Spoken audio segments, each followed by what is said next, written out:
Will we be the filtered or the filtrate? This is the Great Filter. The earth does not belong to man. Man belongs to the earth. All things are connected, like the blood that unites us all. Man did not weave the web of life. He is merely a strand in it. Whatever he does to the web, he does to himself. Chief Seattle. Quick side note before we move on to the topic of this episode. The quote, Chief Seattle, I am sure I'm slaughtering the name, and I deeply apologize for that. But a quick fact. The city of Seattle was actually named after this man. So Seattle is the original pronunciation. I'm going to include an audio clip in just a second so you can hear the proper pronunciation. All the same, he was a Suquamish and Duwamish chief. I'm also going to post a link to the audio source so you can check that out if that interests you. All right, you ready? Climate change. Yeah. Okay, well, what do you guys think? Do you think we are in the midst of a climate catastrophe? Or do you think the science is being misunderstood? Or the numbers are being misinterpreted? I, for one, I'm going to have to go by default with the science. It appears that the climate is changing. It appears that things are getting warmer. And I mean, dear God, this is one of the hottest summers I can remember. That being said, man, I really hope that this is not one of the instances where mainstream science has got something wrong. Because when science gets something wrong, it's for one of two reasons. The first one is sloppy science, just bad science all around.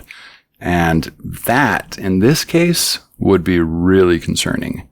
And the second reason, of course, is if the research was intentionally misdirecting. If the researchers, for some reason, for one reason or another, got together and all decided to publish these facts and figures and publish this research with the intention of deceiving whoever read it. And if that's the case, man, I don't know. That would indicate something seriously wrong with so many different aspects of our lives, of the scientific community, of how information is propagated. It would just, I really hope, and neither of those is the case. Actually, I really hope climate change wasn't the case. Well, man, that's kind of a catch-22, isn't it? On the one hand, if they are lying, then climate change is not real. And hey, good. We haven't totally fucked our world up. On the other hand, if it is bad science, or if they are intentionally lying about the state of the planet, that's really, really bad too. I mean, they're both super detrimental to our society in a vast many number of ways. But being that climate change is probably the more severe, I think I could at least deal with a little bit of bad science. Okay.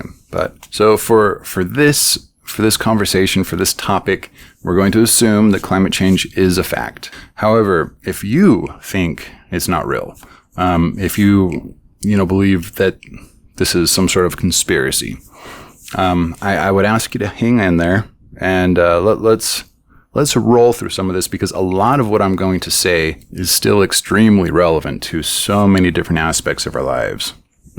Now, if somebody developed a quick and easy way to sustain the temperature around the Earth, to regulate the temperature, off-gas the heat in some, I guess not off-gas, but irradiate the heat out into space that wasn't necessary, some way to just totally control the climate of our planet. I think I would be really apprehensive about such a plan. For one, it would just be a Band-Aid. It would be like we didn't learn our lesson. We haven't learned from the tremendously poor choices we've made as a whole planet, as a people.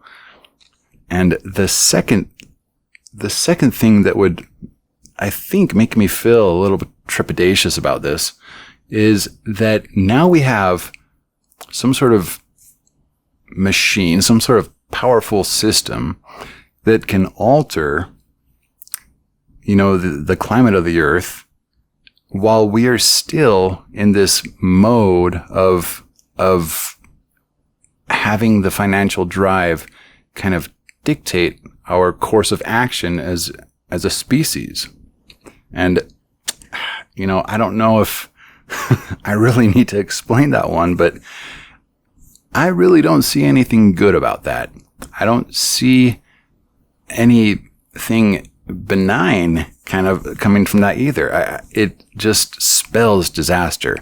When you have profit motive deeply, entrenched into a society, and some company or government has access to or owns this big network of satellites or whatever it is that is capable of totally altering the weather of the planet, altering the climate, changing wind speeds, changing temperatures.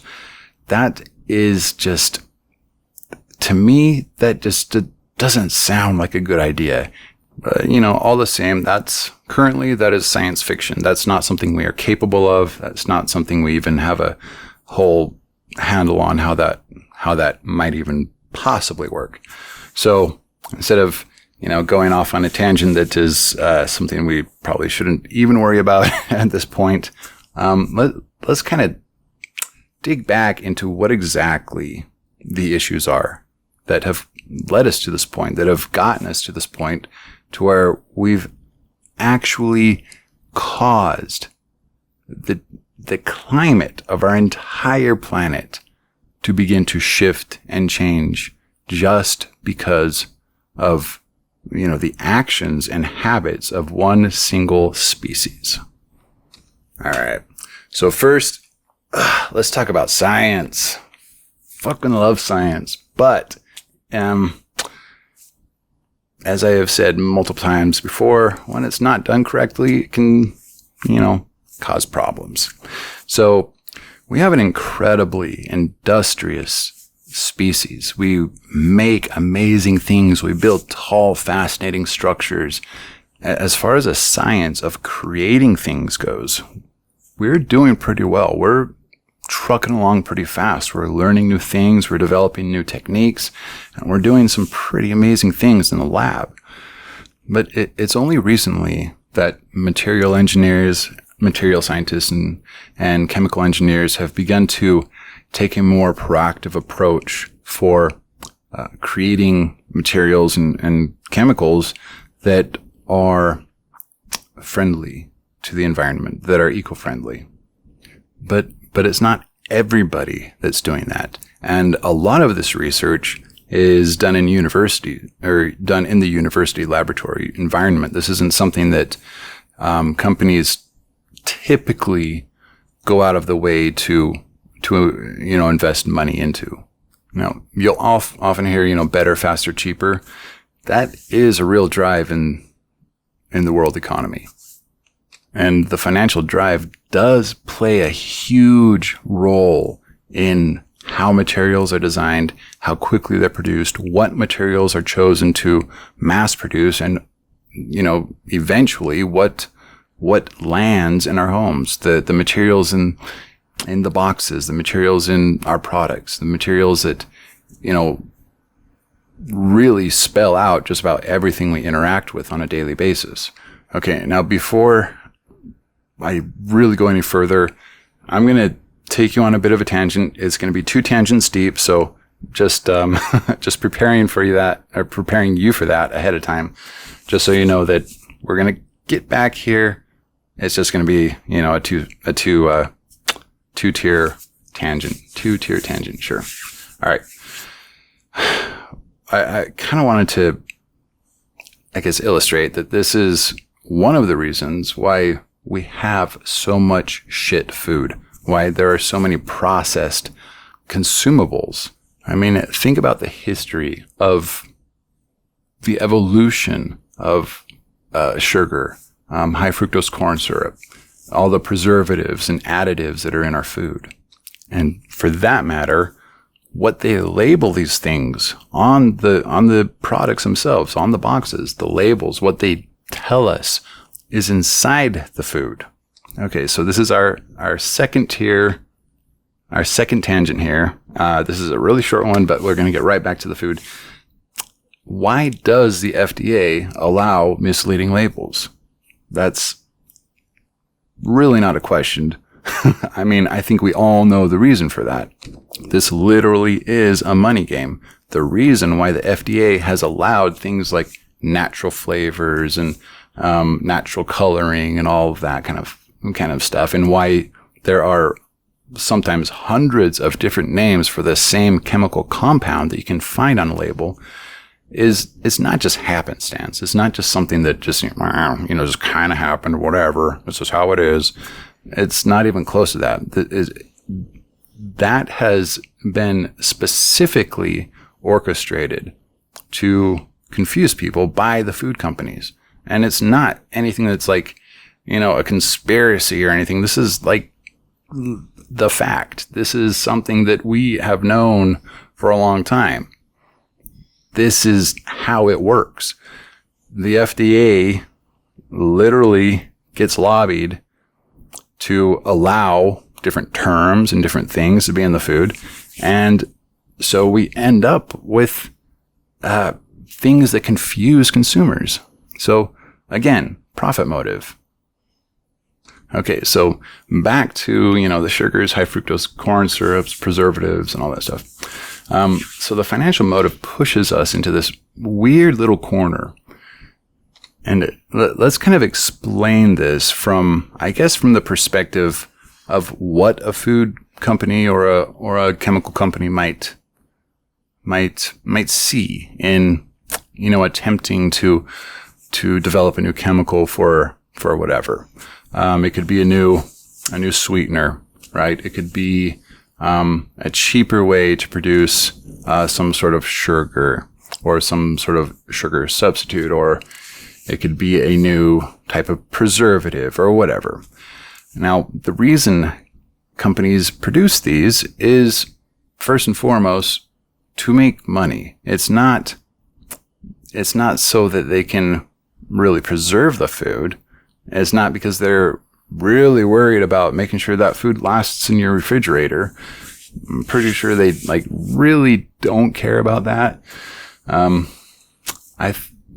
main reason is to make money. That's why the company exists. That's why the company was created and founded and built. It was because they wanted to make money doing something that they like until it got out of control, and now it's just a money-making machine, and its whole, like what I said before, it's just a survival machine. It's there to just survive and make money and continue.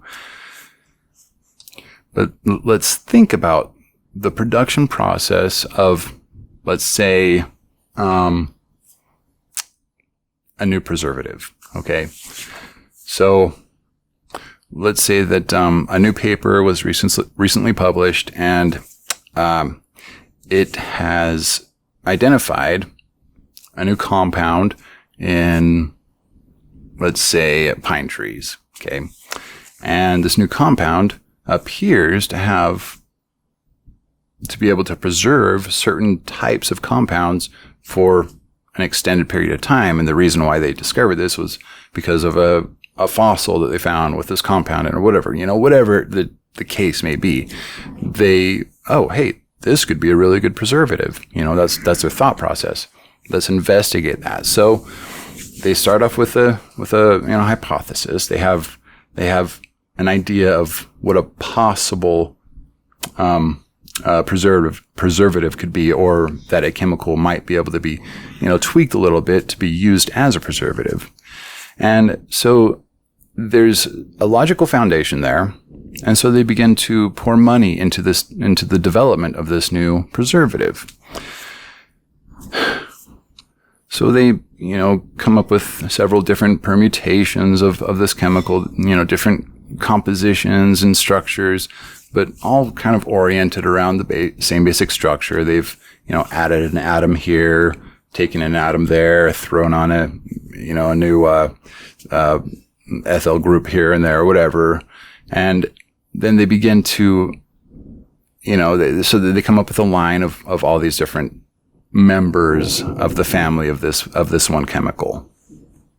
And so now they put all of those through the ringer, and they test each one to see what its ability to preserve some certain type of food or whatever.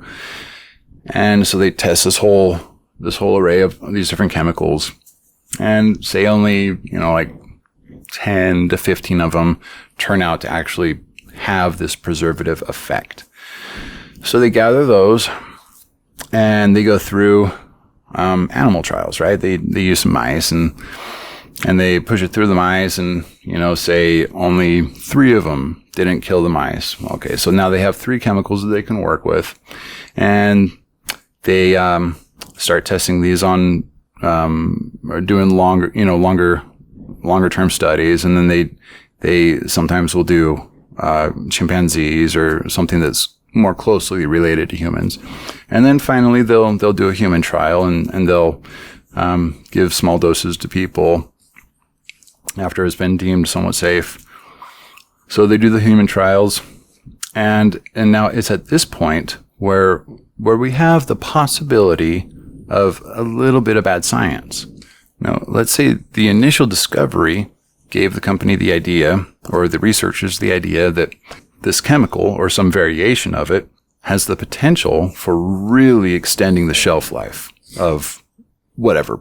So the initial value analysis of what this chemical's potential is, as far as being a preservative, is pretty high up there. It could really change a lot of things. And so for that reason, the company is willing to put a little bit more money into its production, just, a little bit more than usual, because it really does have a very unique property, and it actually has a lot of potential. And this process, depending on the complexity and the amount of time it takes, can end up being an extremely expensive venture for this company. So let's say we're down to our last 3 candidates. We're in human trials, and 2 of the chemicals immediately begin to make people sick. So they've got to drop those 2 chemicals. Even though it worked all the way up until that point, there's something in humans that it doesn't agree with the human. So they toss those 2, and they've got one option left. So the longer term studies actually shows that it is causing problems, and we're not sure about the extent of that problem.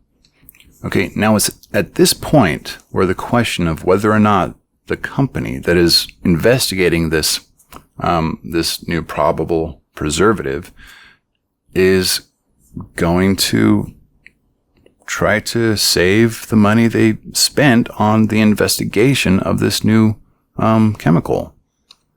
Now, it really depends on how much money is spent, but the problem here is that there is the possibility, which unfortunately happens more than it should, that because of the amount of money that was spent on designing this, that was spent investigating this chemical and its properties and its different variations, to lose that money, especially in the face of the investors that they've gone to, and they've talked this chemical up, they've shown all the promise that it has. So, with all this pressure and all this craziness and all the money they spent on this, now they have a dud. Now they've got a chemical that they simply can't do anything with it. So what are they going to do? Unfortunately, it's not uncommon for them to go ahead and, just tweak the numbers a little bit, make it look like, there could be a couple of reactions, but we'll just make it known that it's, that people who have this sort of allergy should watch out for it or whatever. And they push it at the FDA and, get it into food as an amazing new preservative that can keep your jar of mayo fresh for 10 years or whatever, right? Okay, so that's an example of what could go wrong. And yes, this does have to do with climate change, and I will explain it all in a minute. But what is not often considered is of all the possible synthetic chemicals and material like compositions, right? What is the likelihood that something will be safe for humans? Well, in order to answer this question, or at least give a general kind of idea of where the figure is, we have to take something into consideration. And this is kind of where this gets a little crazy. First, how many systems in the body are filled with chemicals and enzymes and proteins and whatever, what have you, that are highly reactive? Well, all of them. I mean, there are so many different elements of the human body. It is such a crazy little zoo of chemicals that they're all room temperature reactions. Everything in the body is a room temperature reaction, which is crazy. But I mean, they have to be in order to have life, or at least in order to have the kind of life that we are aware of here on our planet. You have to have large systems that are capable of an enormous amount of room temperature chemical reactions. Now, of all possible chemicals and materials, and, including other proteins and just everything, of all possible materials, how many of those would really be inert, would really not have an effect on the human body? I mean, just statistically, it would be such a small percentage. The body is, it's a chemical machine. That's what it does. It reacts with things. It uses things. It breaks things down. The number of these materials that would literally be safe passing through the human body without causing any sort of unwanted side effect is an extremely low number. And on top of that, most of the materials we desire, most of the materials that we find to be useful, are desirable because they are reactive to something somehow. But the desirable ones are reactive in ways that are beneficial, ways that are good for us, ways that, that we find to be agreeable to, to life and health, right? So think about this. For a company to truly, honestly find absolutely safe materials, something safe to use as coloring or as preservatives or whatever other function, you want from it, depending on what function you want from it, the number of trials and studies they would have to do would be so astronomically, insanely large that they would go bankrupt before they could ever find a viable chemical to do the job that they're investigating and keep people safe. Now, granted, a lot of these chemists and a lot of these material engineers are really smart people, and they know, different families of chemicals and different families of proteins, and kind of have a general idea of what it may or may not do, or what kind of side effects we might see from it. It's not like, for the most part, not for the most part, but it wouldn't be uncommon for one of these engineers to, take a look at a chemical and be like, oh no, we can't even use that. I already know what that would do, right? So the range of time any one chemical would take would be specific to that chemical, because it would be something new or something we already know or something we already know that it would have an effect. That you already know that that's got, whatever valence, and it's already going to have some sort of reaction with the hemoglobin, and yeah, that would be catastrophic. It would kill somebody. So yeah, we're not even going to investigate that one. Toss it out. It could be anywhere from that all the way up to, spending the next 15 years running trial after trial after trial, trying to figure out if this thing was safe. But here's the thing. Let's say they hit the gold mine. They nail it. This thing is the most badass preservative ever. We ran through all the trials. We did all the human trials.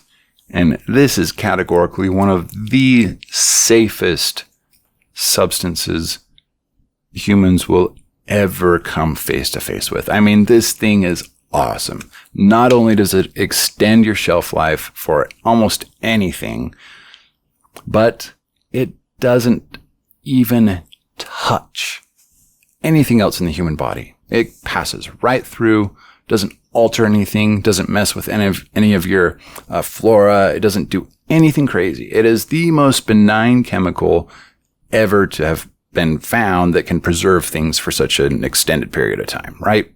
So this thing's beautiful. Awesome. Great. Well, that's just that step of it. I mean, where does it go after a human excretes it? It goes into the toilet. Okay. Where does that go? Well, it goes out into, the treatment plant, and then it gets filtered or whatever and goes out into the environment. At some point, it ends up back into the environment. Let's say the treatment plant doesn't, it isn't capable of extracting this. How is it going to act or react with the environment? How is it going to have an effect on animals or on bacteria out in the ocean? Does it break down easily? Does it react with anything out there? And if it does, what are the byproducts? What does it break down into? Are those safe? I mean, we're talking about so many studies that it's mind-boggling. So much money would have to go into providing something that is totally benign from A to Z. That's a huge problem when you're dealing with a profit incentive, with the profit motive, with the one thing that drives our entire economy.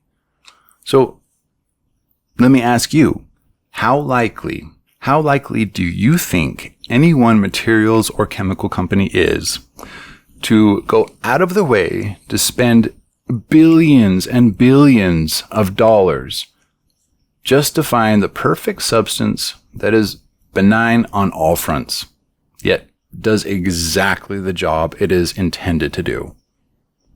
I mean, can you really say even one of them is willing to do that?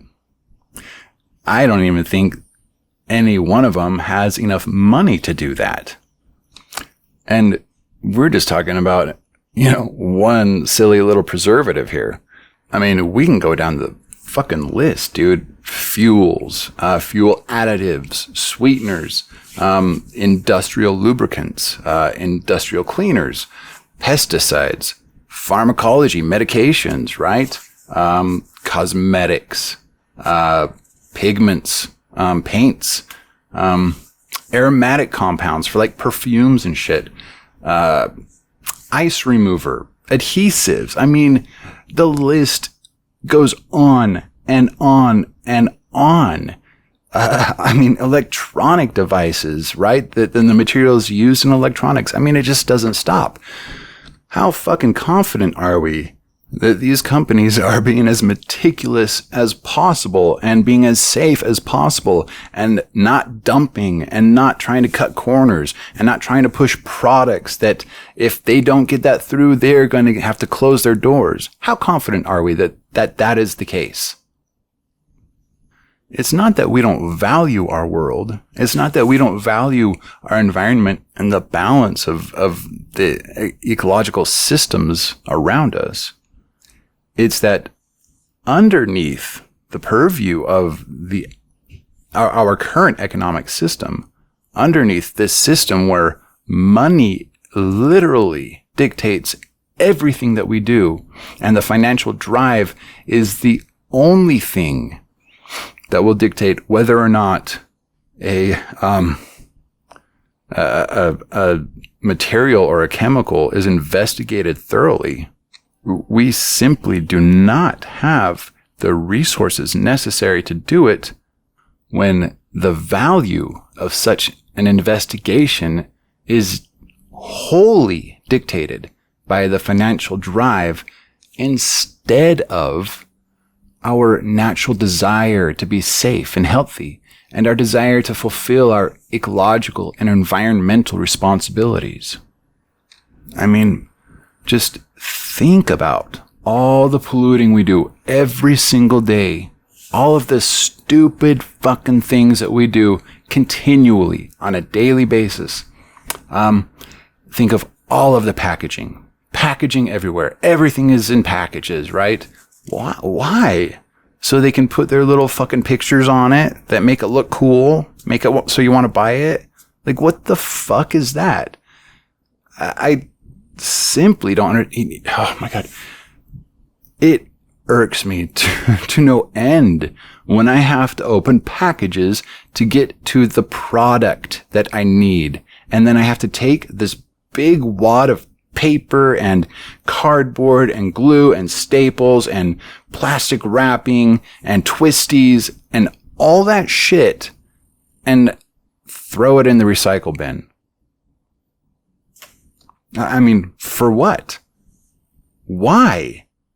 What part of that, other than making sure it's safe in transport, what part of all that other shit is even necessary?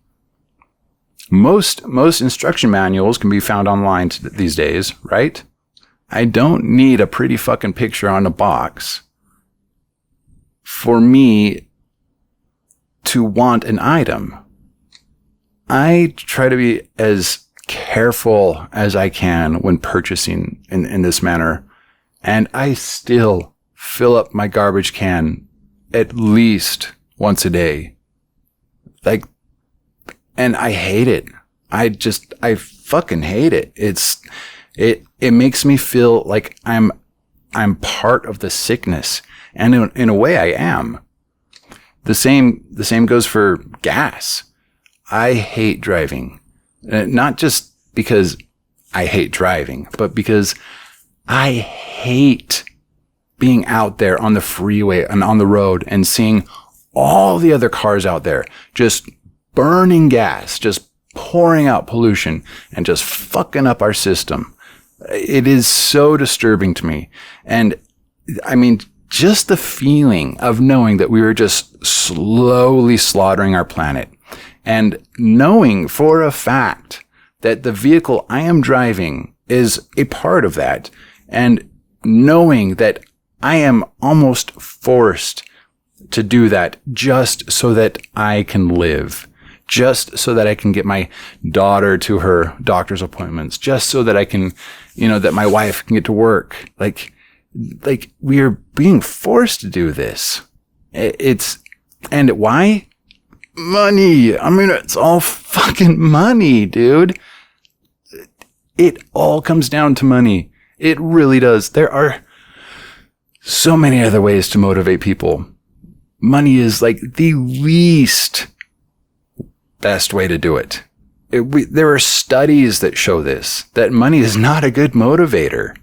It simply is not. It never has been. Think about our wasteful behaviors at home. I myself, I'm looking out my door and the hall light is on. Why the fuck is the hall light on? Actually, 1 second, hold on. Not only was the hall light on, but the bathroom light was on, and the fan in the bathroom was on, and the garage door was open. And that's coming from somebody who literally tries to be as careful about this kind of stuff as possible. How many of us have these habits, right?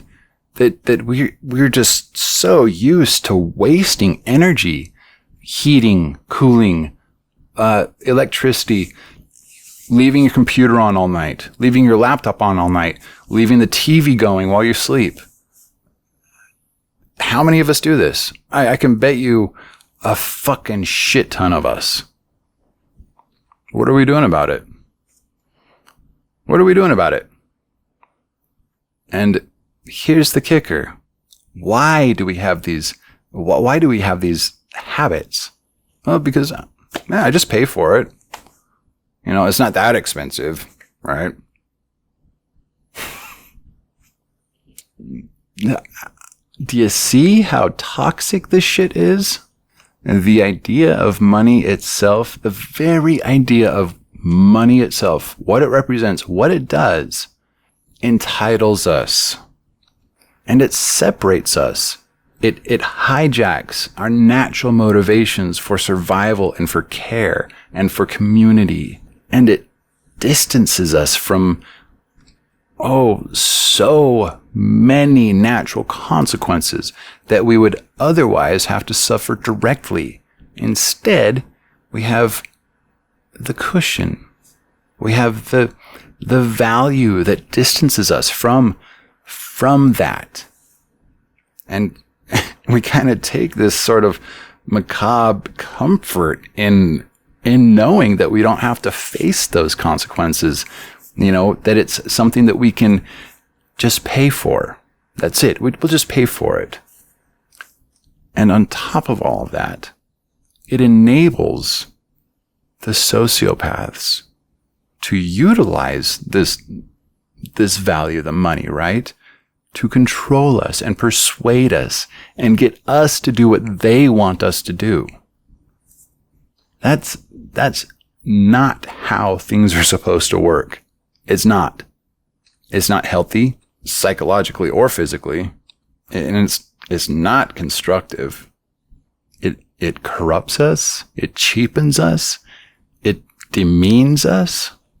The destructive, corrosive properties of utilizing a currency far outweighs and exceeds any sort of utility it could ever possibly provide. So if you want to talk about climate change, pollution, the environment, how the fuck are we going to dig ourselves out of this hole? Until we are willing to have that conversation and to consider entirely new methods and platforms for resource allocation and distribution, if we think we're going to be able to solve this problem without somehow ditching money, or at least ditching the poisonous aspects of money, we have literally no right to complain. We have no platform upon which we can stand and bitch about this. So, sorry to end this on such a kind of a sour down note, but I don't know. I don't know what else to say. I'll see you guys next time, and be safe. Be conscientious, and be the change you want to see. In the interest of transparency, the Great Filter Podcast is a PhobosTech production. All proceeds go to funding the STEM Theory Research Project and other PhobosTech research endeavors. If you enjoyed this episode, please show your support by sharing, liking, and subscribing. You may also help support our efforts with a small monthly donation. Thanks.